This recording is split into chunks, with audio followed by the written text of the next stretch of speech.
بلوچستان کے شہر خاران سے ہمارے گدروشیا پوائنٹ کے نمائندہ سلمان بلوچ کی رپورٹ کے مطابق 25 جولائی کو خاران میں ہونے والے بارشوں نے جہاں لوگوں کے گھروں دیواروں کو گرا دیا، وہاں خاران شہر کے داخلی و خارجی راستوں اور مین شاہراہوں کو شدید نقصان پہنچایا ہے۔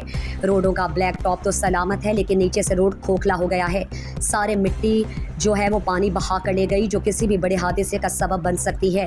خاران ٹو کوئٹہ، خاران ٹو کراچی اور بائی پاس روڈ، گواش، یکمچ روڈ، جہاں لوڈ گاڑیوں سمیت پبلک ٹرانسپورٹ کا آنا جانا رہتا ہے، جس کو طوفانی بارشوں نے شدید نقصان پہنچا کر تباہی سے دوچار کر دی ہے۔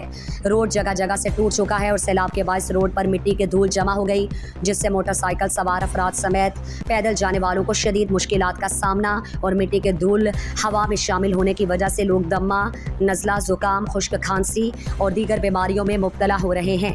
خاران کے سماجی حلقوں نے چیف سیکرٹری اور سیکرٹری بلدیات بلوچستان سے فوری نوٹس لینے کا مطالبہ کیا ہے۔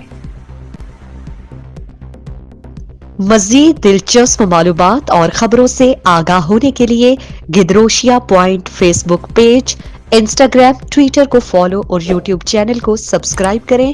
بیل آئیکن بٹن دبانا نہ بھولیں